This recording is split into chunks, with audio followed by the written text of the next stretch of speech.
नमस्कार, मैं हूं आपके साथ प्रियांशु शर्मा और आप देख रहे हैं Chanakya news India live TV. चलिए रुख करते हैं आज की तमाम खबरों की ओर।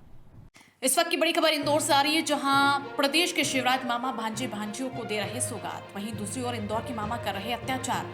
ऐसा ही एक मामला इंदौर के बाणगंगा क्षेत्र का। अपने मामा गुंडागर्दी से परेशान होकर भांजे ने खाया जहर। इंदौर के अरविंदो हॉस्पिटल में भांजा नितिन कश्यप ने दम तोड़ा। मैं नितिन कश्यप जैसे ही फ़ोन आया कि इनने जहर खा लिया था, तो मुझे पता चला, सिस्टर का फ़ोन आया मेरे पास। तो हम लोग दोस्त के साथ जो थे वहाँ पे उनको मौका पे लेके चले आए हॉस्पिटल में।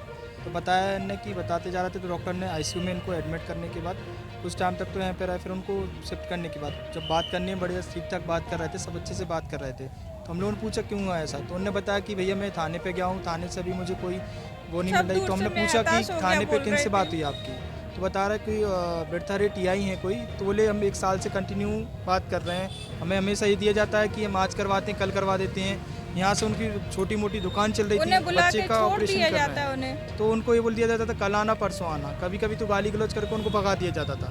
उनकी मम्मी भी गई साथ में, मम्मी का भी इनका ऑपरेशन हुआ है। जब वो जाती थी मम्मी उनकी का भी सुनवाई ऑपरेशन नहीं हुआ है, करते, मम्मी उनको का भी ऑपरेशन ऐसे के भगा बाद भी देते थे। उनको बताया कि आप आ जाओ कल आ जाओ। फिर एक दिन के मतलब जो भी पहचान के रिश्तेदार होते हैं उनके थ्रू मैसेज पहुंचा देते हैं या दुकान में भेज देते किसी को भी कि नितिन समझ जा, अभी भी देख कुछ नहीं होगा, तो अकेला है घर पे, छोटा सा बच्चा है। बच्चे की कंडीशन दिखाओ आप, इसकी बच्चे की मैं दिखा रहा हूँ आपको, सब लोग देखिए आप।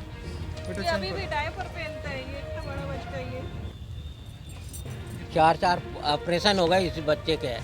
देखिए भैया, दिखा नहीं ठीक है तो परेशान मत ये करो। भी बता, दिखाओ दिखाओ। दिखाओ ना धीरे धीरे धीरे धीरे ये इसका ये नीचे का ये पूरा मतलब लेटरिन का रास्ता ही नहीं था। इसका ऑपरेशन वगैरह भी हम लोग ने कराया है, जैसे तैसे हम मांग लोगों ने जैसे तैसे करा है। ये लोग बेचारे परेशान। आपको ये कहाँ से फर्जीवाड़े लग रहे हैं, ये इनको धमकाते हैं। इनकी नौकरी जहाँ पे जो काम करते थे वहाँ से इनकी नौकरी छुटवा दी धमकी देके। हमारी इनकी छोटी सी दुकान रही है, दुकान पे भी उनको बोल दिया कि नितिन तू राजीनामा कर ले, तेरे तो माता जी थी वो भी इसी टेंशन में चली गई। इनका ऑपरेशन हुआ था कार्डियो को, ऑपरेशन के बाद भी यहाँ वहाँ से रिश्तेदारों से फ़ोन करवा देते कि रेखा भाई मान जा तेरा एक छोटा लड़का है। तो इस टेंशन में वो अभी कुछ टाइम पहले ही खत्म हुई। शांत होने के पहले वो इनके साथ शादी में नागपुर भी गई थी, वहाँ से आई बस वहाँ 3-4 दिन बाद ही वो 3-4 दिन बाद बहुत टेंशन था। उन्होंने बोला भी वहाँ उसको, बोले तू मरी जा रही पैसे के लिए, बोले तेरे को पैसा देंगे नहीं क्या, बोले तेरा पैसा बोले रखा हुआ सेफ, बोले तू जब मांगेगी बोले जब दे देंगे हम पैसा, ऐसा बोलते थे। इसकी बच्चे की ऑपरेशन हुआ, आप भी सोचो ना, इस कंडीशन में आप लोगों से मदद मांगे तो जब भी मदद कर लाएगी ना। अब पता चले ऑपरेशन हो जाए, वो बंदा कहीं से उठा के लाए पैसा, करे कैसे, तो फ़ायदा क्या उसके पैसों का। तो अभी उसने फिर थाने पे बोला कि हमारी मम्मी जी खत्म होंगी, अब तो कुछ कार्रवाई कीजिए। कोई कार्रवाई नहीं। इस बार उसने गाली गलौज दे के भगा दिया गया है। एक जगह से और कोई दुकान पे गया, वो बंदा दुकान पे बैठता है तो से कोई नए लोग लड़के जाते हैं कि भैया क्या है, हम करवा दे राजीनामा तुम्हारा, नहीं करवा के तो बेटा तो दुकान ही नहीं चलाएगा।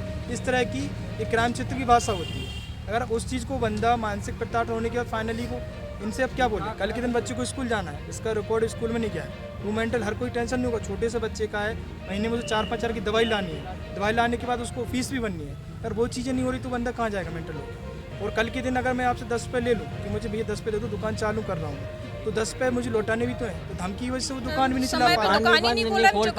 अपना पेट कैसे आए दिन में 5-6 महीने से यही मेंटल होने के बाद फाइनली बंदे ने इस तरह का कदम उठाया, जो कि मुझे बाकायदा उन्होंने बताई जब हालात ठीक ठाक थे। कल से जब बात कर रहे थे तो हमसे भी ये बोला मैं सब दूर से हताश हो गया ना, अपने कानून में भी सुनवाई नहीं हो रही है। और इनके जो मामा जी हैं, जैसा कि उन्होंने मुझे बताया, गोलू है वो भी दम कर रहा है। उनके जो 2 बच्चे हैं, गोलू उनके लड़के हैं जो, वो भी कि तुम कहीं भी आपका नाम बता दीजिए।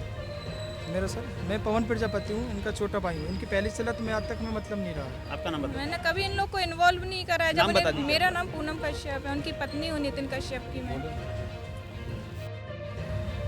बताइए क्या घटना हुई थी और क्यों जहर खाया हमने? उनको प्रताड़ित किया जा रहा था। उनकी माँ का एक केस चल रहा था, उसमें उन्होंने ना माँ का फरियादी, जो हम लोग बहुत फरियादी कर रहे थे उनसे, लेकिन उन्होंने माँ की उनकी कोई भी शिकायत दर्ज कहीं भी नहीं की जा रही थी। उनकी मम्मी की उनके भाइयों से लेन देन था, उनका ज़मीन का मैटर था, उन्होंने उनकी कहीं भी सुनवाई नहीं हुई। इसी केस में मम्मी भी हार्ट पेशेंट थी, हमारी उनका हक था, तो उनके भाइयों ने, पन्ना लाल और श्याम लाल ने उनकी कहीं भी सुनवाई नहीं कर, धोखाधड़ी से उनकी ज़मीन बेच दी, जिसमें मम्मी हमारी टेंशन में चली गई, शांत हो गई। आज 1 साल हो गया उनको। उनने अपना वारिस उनके बच्चे को नितिन कश्यप को बना रखा था, जिसमें उन्होंने उनकी, हम लोग भी मतलब उनकी, मैं उनकी पत्नी हूँ नितिन कश्यप की, तो उनका एक ये छोटा बालक है उनका। आज उन्होंने उनको वारिस जो बना रखा था, तो वो मम्मी तो शांत हो गई, फिर वही केस संभाल रहे थे। तो उनमें वो भी हम लोग कहीं थाने में सब दूर जा रहे थे, लेकिन हमारी कहीं सुनवाई नहीं हो रही है। थाने में जाते तो वहाँ से भगा देते टीआई साहब हमको। बाणगंगा थाने में। थाने में हम लोग जाते थे, मेरे पति कई बार गए, मेरी सासू माँ भी गई है, उनकी भी वहाँ कोई से कोई सुनवाई नहीं। सुनवाई बोले नहीं हम करते देख वो लेंगे, लोग तुम बोले। जाओ, हम देख लेंगे, तुम जाओ, ऐसा करते। तो मेरे पति भी बहुत भटके, सब दूर भटके, टीआई के पास भी कई चक्कर गए वहाँ भी, लेकिन उन्होंने टीआई का तो मेरे को नहीं, लेकिन नाम नहीं मालूम उनका तो। हाँ उनका बाणगंगा TI। बाणगंगा टीआई, बाणगंगे के जो फिलहाल टीआई अभी जो मौजूद हैं अभी अभी वहाँ है, मौजूद है जो वो, उन्होंने भी सुनवाई नहीं करी। बोले तुम लोग ऐसा करोगे उल्टा तुम पे केस बना देंगे, ऐसा बोलते थे। वहाँ इन्हें डराया धमकाया जाता तो जो था। आपके मामा ससुर थे उन्होंने कौन कौन सी जमीन हत्या ली है? यशवंत सागर की है और यहाँ कुमेडी की है, ये जमीन है उनके पास में। और कुमार खाड़ी का जो तो मकान कुमार था, खाड़ी का नाना एक हमारी मकान था। मम्मी के नाम करके गए हुए वो थे, मकान लेकिन भी वो उन्होंने दिया वो अपने नामे करा लिया। नाम क्या है उनका? पन्ना लाल कश्यप ने। पन्ना लाल कश्यप, और श्यामलाल श्यामलाल कश्यप, ये कश्यप। दो।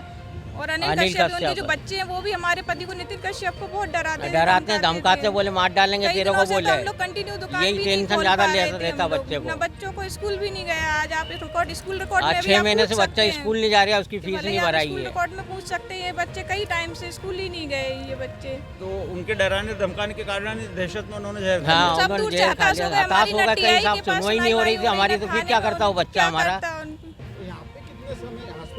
परसों उन्होंने परसों जहर खाया हुआ है, परसों एक खाया डेढ़ के जहर समथिंग। उन्होंने।